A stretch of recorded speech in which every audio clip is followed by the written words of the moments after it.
Even though I would describe myself as someone who's generally good at games, I have to admit I've always been more of a single player guy. I have a history and achievements in a few multiplayer games, such as Splatoon, Smash Bros, and Minecraft Bed Wars? But none of those include true shooting games, or traditional ranking systems for that matter. I would actually describe shooting games as my weakest genre, since I barely even played single-player ones growing up.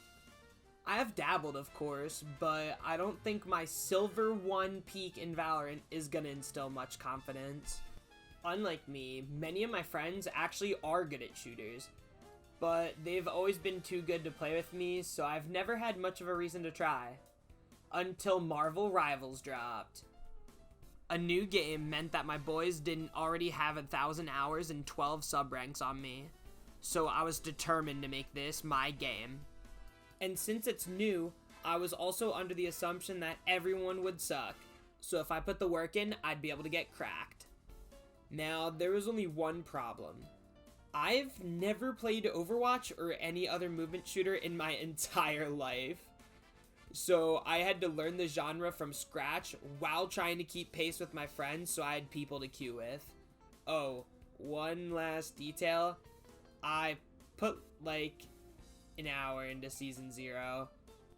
Even with all of this, I had a lofty goal for the season.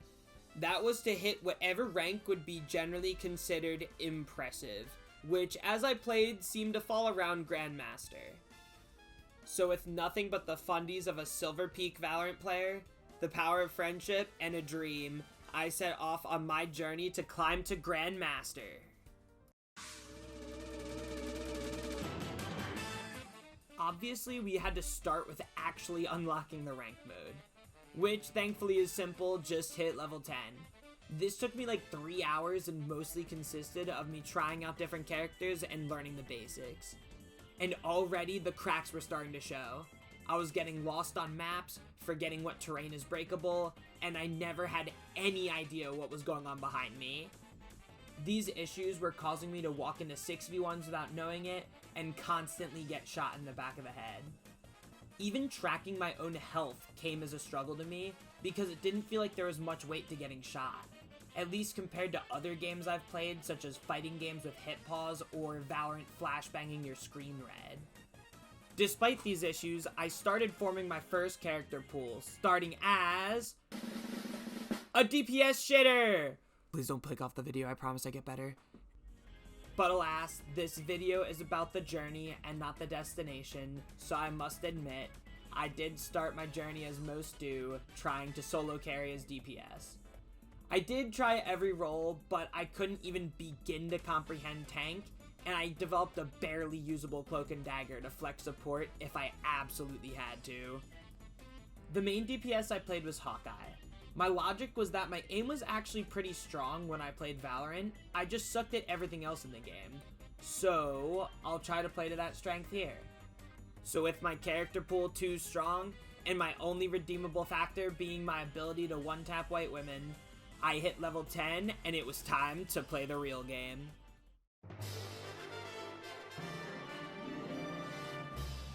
Now, as a Bronze 3 Pisslow DPS player, the plan was simple. Click heads to hide the fact that I have absolutely no idea what I'm doing. Remember, this is the Bronze-Silver range we are talking about. These are where the new, the casual, and the truly abysmal lie. With the help of my friends, we were able to win streak through Bronze on my very first day. I was still making massive mistakes, but my Q buddies' prior experience and coaching from the boys helped me fix a few of them as I went. Through Bronze, I started to learn the basics of what characters were squishy and which ones were tanky, who had shields to block my shots, and who would dive me to kill me. Even though I was making tons of mistakes, it was still enough to escape Bronze mostly unscathed.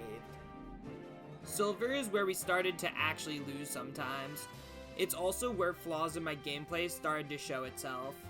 Sometimes we would lose games because I either couldn't land a shot due to other people's abilities, such as shield tank shields, or I was spending half the game dead due to getting dove.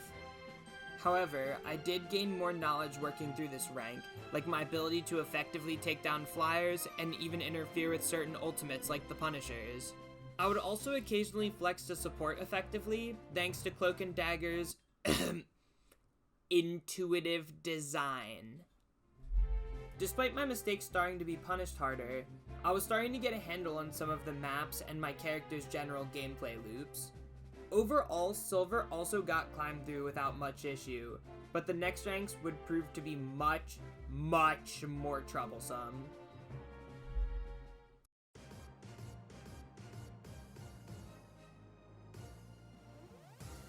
Gold. If you played Marvel Rivals Ranked before, you know this is where dreams go to die. Especially early on, you will find nothing but the greatest players you've ever seen mixed with the absolute worst. To make this rank even scarier, most of my friends had already ranked ahead of me at this point, so I had to do a large chunk of this rank alone. Games here were often a steamroll one way or another. Sometimes everyone got the role they wanted, selected good characters while the other team had one support. Other games, we would have 5 DPS and a Jeff, arguing whether or not tanks are really necessary or not. This caused me to get really stuck for the first time around mid-Gold 3. While this was happening, I noticed 2 trends. First of all, I was starting to really struggle to have consistent impact on Hawkeye. The diver players were getting better at killing me. The supports' positionings were making it harder to land shots, and the tanks were blocking the few shots I would find. I picked up Winter Soldier because I thought he was strong, and his generally scrappier playstyle might help in these situations, but I got mixed results. The second was that whoever locked last on my team trying to fill roll almost always did the shittiest by far. I respected the effort to try to be a team player, but people could just not play multiple roles like that. This put me at an impasse. I could double down, study Hawkeye and Winter Soldier more since they were both almost never stolen, and try to just keep clicking heads until I break through the wall. Or I could take a new approach, and take fill rolling upon myself so that my teammates could hopefully play the way they actually knew how to. After a couple more bad nights on Hawkeye, I decided that it was officially time for the first training arc. As I mentioned earlier, I had DPS and somewhat had support covered, so next step was to learn how to tank. This was a problem though, since as I said previously, I barely understood tanking. It was by far the farthest removed from my minute experience in tac shooters. I just heard, I'm supposed to block damage, and would kinda just stand there until I died. Then people told me, no, it's more about taking space, but then I would just walk forward and die even faster. So I had to start with some research. I watched some One Above All games, and I thought Strange looked fun and simple enough to learn, so I went with him as my tank. Next step was to learn this new character. I watched a few tutorials to learn the basics. I learned how stacking my E works, I learned all the animation cancels such as the fire melee and reload melee. I learned the super basics of how to manage my shield and how to escape with cape, and finally I learned the basic gameplay loop of tanking from general guides. It took a lot of research, but now with my basic tanking skills, I was ready to take to gold with my new strategy.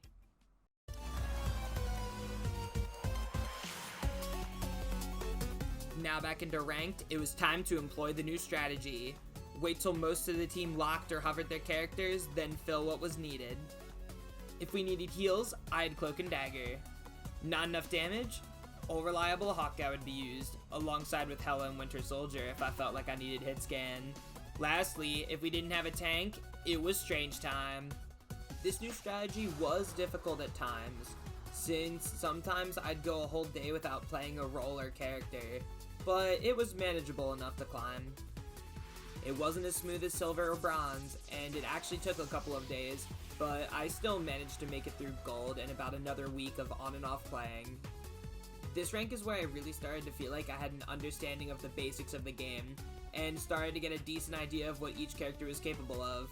This knowledge was going to be absolutely necessary to climb further. Hitting Plat came with two major changes. First was that I had caught up to my friends, so I actually had people to queue with. Second was that I realized I had accidentally became a tank main. See, when executing my filling strat through gold, I certainly wasn't playing DPS much. I played support often enough, but I was getting funneled into tank constantly.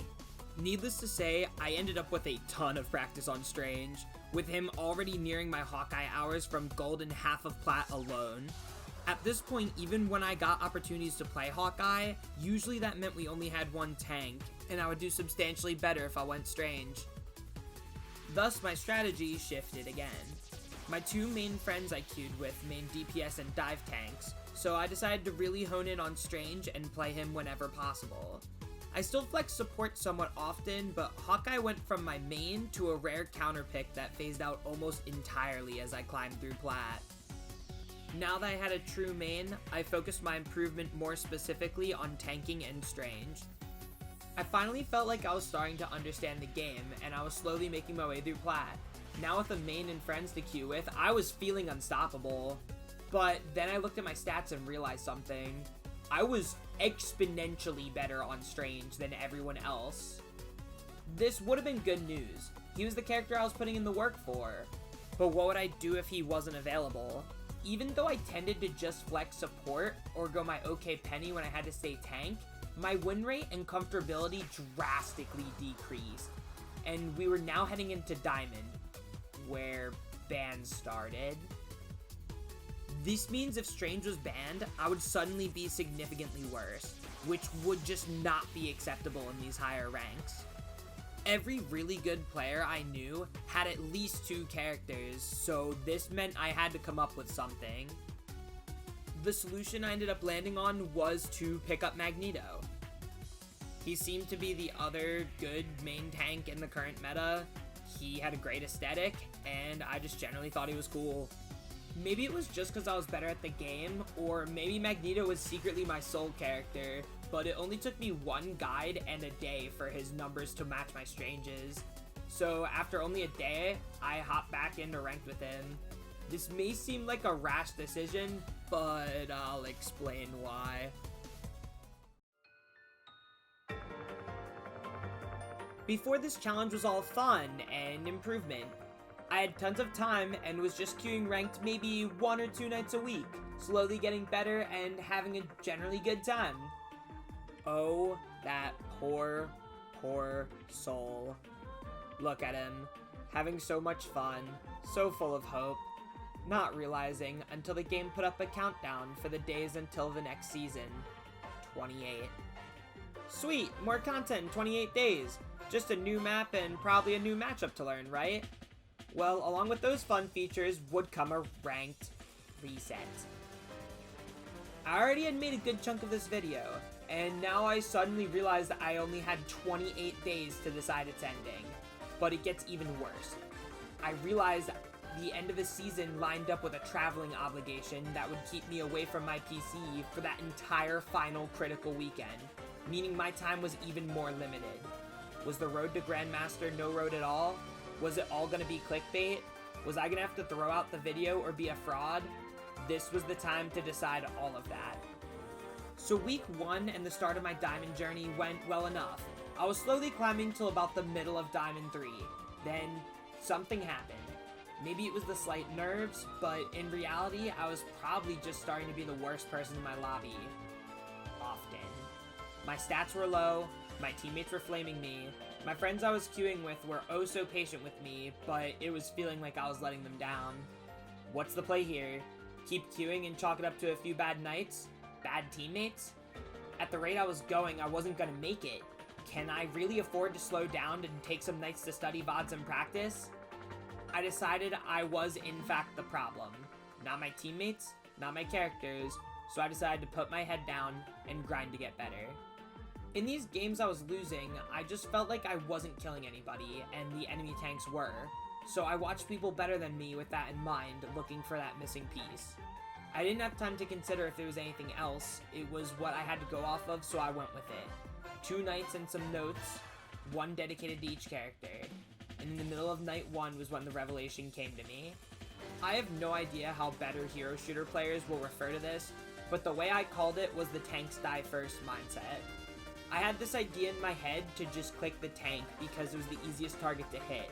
So as long as I was charging ult, managing space, and not dying, that was me doing my job. How could we lose a fight unless I, the tank, die first? This led to many team fights where everyone died around me while I clicked the tank, accomplishing nothing. So what happened if I aimed around the tank? Or even burned my cooldowns to step past them? What if I used my aim I was priding myself on, along with my combos to aim for the squishier targets? They would die around the tank would lose his allies, then the tank would die last. I took this tanks die last mindset into practice and pressed on ahead, but now with a much stricter time frame. 14 days to go. I stumbled a bit at times in practice, but something clicked when I re-entered ranked with my friends. It just started working, and the elo started rolling in. I went from maybe dropping 20 elims in a good game to that being the norm. Yeah, I died more often, and definitely threw team fights at times, but the impact I was having on games was immense. With this, we win streaked from mid-Diamond 3 to the bottom of Diamond 1. My goal was now so close, I could count the amount of wins I needed. Just 4 or 5 more. What could possibly go wrong?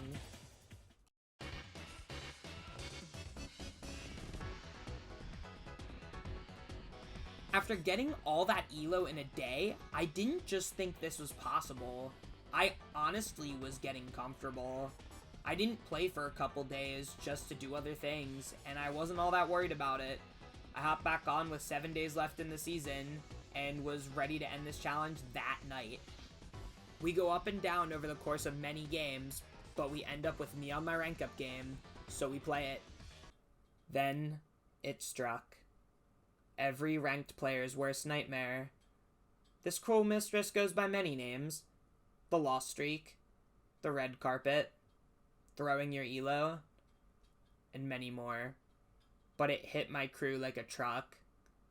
We lose much more than my rank up game. We lose streak down to mid-Diamond 2. After this, I had hit rock bottom. I'm a sub-rank and a half away after being so close to reaching my goal. During this time, I was bitching about it to some of my friends who played other ranked games, and during this, one of them reminded me. I just have to hit the Q button and play my role the best I can. With 5 days out, I climbed back to the bottom of Diamond 1. The night after, I broke even. I started to panic, but I kept telling myself nothing would happen if I didn't click the Q button, so we persisted. With 3 nights left, I get back up to my rank up game. I lose it, then lose another 3. Sitting at the bottom of Diamond 1, I wondered if history was repeating itself. The prospect of falling short after being so close twice didn't make it any easier, but I calmed down and hit the Q button. With 2 more nights left to queue, I had a feeling if I cut it any closer, I was going to be too nervous to play properly, so tonight was the night I had to end this. First game, I go Magneto. Landslide victory, we destroy them. Just 3 more wins to Grandmaster. Second game, my momentum is threatened when 2 people lock Magneto and Strange. Don't tilt, this is why we practice support. I go Luna because she is broken, and it's a close game, but we managed to clutch it out. Just 2 more wins. Third game is back and forth, but I play the best Magneto I've ever played, get tons of kills, my bubbles were on point, and I hit some disgusting ults. At the end of it all, we barely win with them meters from the point. Just 1 more win. Rank up game starts strong. We start by getting the first point almost immediately, then get stalled out hard on the second, but barely make it through. On third point, we slow down even farther. It's a crawl, and we trigger overtime, just outside of finishing. We fight there for what feels like hours, but eventually, with a well-timed ult from my friend on Storm, we make it through. Still, I noticed I'm doing poorly. Whether the nerves are getting to me or I was just having a bad game, I only have 13 kills while everybody else is well into the 20s. I'm clearly the weak link here, which previously I would have thought was a bad thing, but I've learned my lesson. This is clearly a game I can have more impact on. I was on Magneto previously and was doing my job enough to make it to the end, but I wanted more than that. I wanted to win, damn it. I've stared into the Elo void, and it has stared back. I knew whether we won or lost was going to be on me. Defense had already started poorly. I needed to do more. So it was time for Strange to come into play one last time. Point 2, we get locked into a struggle.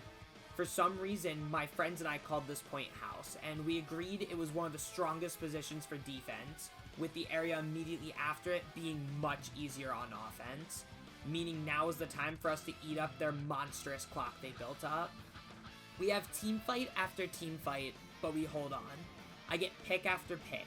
The swap is massively paying off here, and we bring them down to sub 1 minute on the clock. We are coming back from losing the previous fight, and the next point is so difficult, I just feel rushed and feel like I have to end it here, and I go for a big ult. Only 1 kill. Then I get pushed back, and they get the point. We do enough to bring third point into overtime, and I get ult once more. I send it, and this time I get 2. But I die. Though since they are so close to finishing, I'm able to get back to point before them, though the fight had already broken into chaos. I stack my E, throw myself in there, send it, get another 2. Their Atom ults negating the kills I just got, but it was too late. My team calmed to walk up, and we do, re-sweeping the 3 that were rezzed by the ult, while clearing the rest of the team. With my final elimination on the person desperately clinging to cart, the dust settles. 3, 2, 2. It's over!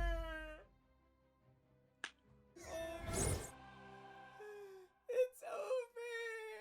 It's purple! Yeah! Oh my god. Oh my fucking god, guys, we did it. Young Johnny can retire forever. It's been a long, strange journey. We can retire for 10 days. And that was the brutally honest road to Grandmaster. This video turned out way longer than I originally drafted it to be, so if you stuck it out with me, I really appreciate it. This is only my second time ever editing a video with actual gameplay, and I'm actually really proud of how it came out. I definitely plan to keep honing my craft, so if you want to see more videos like and better than this one, like this video and subscribe to see what I make in the future. Now, if you'll excuse me, I'm gonna go solo queue to Celestial as Jeff, just so I can hate on them more effectively. Peace.